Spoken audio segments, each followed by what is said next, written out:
കാര്യം ഞാൻ പറയുവാണേ. കർത്താവ് ഭൂമി വന്നിട്ട് 1000 ആണ്ട് വാഴുകയാ. 1000 ആണ്ട് വാണ് കഴിഞ്ഞ് കർത്താവിന്റെ ഭരണമാണെന്ന് ഓർക്കണം. മറ്റേ നമ്മുടെ ഇവിടുത്തെ LDF ഗവൺമെന്റോ UDF ഗവൺമെന്റോ BJP ഗവൺമെന്റോ അല്ല ഭരിക്കുന്നത്. കർത്താവ് ഭരിക്കുക.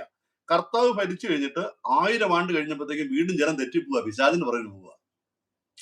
പിശാചിനെ ഇറക്കി വിട്ടു കഴിഞ്ഞപ്പോഴത്തേക്കും ഞാൻ ഈ കഴിഞ്ഞ ദിവസങ്ങളിലെല്ലാം ഓർക്കും, ഈ കർത്താവിന്റെ ഭരണം അത്ര മോശമാണ്.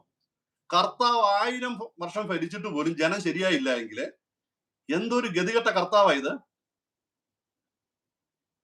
1000 ആണ്ട് കർത്താവ് വാഴുക ഭൂമിയെ. അതിനുശേഷം സാത്താനെ അഴിച്ചു വിടുന്നു. സാത്താന്റെ പറയുന്നത് ജനമെല്ലാം അങ്ങോട്ട് പോകുന്നു.